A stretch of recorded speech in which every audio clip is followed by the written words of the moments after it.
amazing, beautiful soul here at the Tree of Life.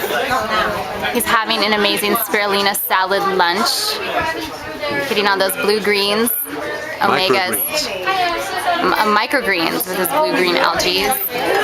Share with us now, why raw? Hey, you know, I started this in 2002. I was 55 years old. Good shape, athlete, but you know, getting older, and I was thinking, hey, I can't keep up all this exercise forever, so like, what am I going to do? So I began really looking for the best nutrition. And a friend recommended Gabriel Cousins. She had actually went to raw food to cure herself of cancer in her 40s. So I picked up one of Dr. Cousins' books. I read it, and you know, the natural way sounded good. I didn't think about raw, but I thought about organic, natural products as being important. And I made an appointment. I came out here. I did whole person healing, which is kind of a 4-day intensive. And Dr. Cousins said, well, you know, you're somewhat hypoglycemic, which most of the population is, and if you go raw with no sugar for 6 months, it'll stop it. Well, and then he Googled it. I said, well, of course I can do that. I didn't even really think about it, and I did it, and it was amazing. I mean, I felt like I was 10 years younger.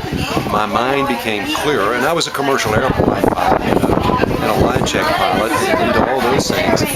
And I could tell that I kind of regained some vitality of my 40s. My mind was clearer, and even though I don't want to indicate I wasn't doing a good job. I did a better job. I thought even flying an airplane was better, as my mind was clear from raw food, but I also took up meditation. So all worked together. So I'm a big advocate for raw food. I ended up being at the Tree of Life and being the executive producer of the film Simply Raw, which we took 6 diabetics and put them on this kind of raw, vegan, organic, low sugar, low glycemic diet for 6 of them for 30 days and reversed diabetes. And I observed that process, and the longer I go in this, and I've been doing this now, this is 7 years for me, the longer I go, the more I'm convinced there's really something to being organic, vegan, or at least vegetarian, raw. It makes a difference in your mental outlook, your state of well-being. My blood pressure is ridiculously low, my heartbeat is low, and I feel ridiculously good, and I'm really grateful that I've been able to be part of this, and I feel really part of so many things now, so thank you all for your Yay, can we get a go raw? Go raw. And actually, one more question. What advice would you give to someone where they have a little bit of fear associated with change, especially with their diet?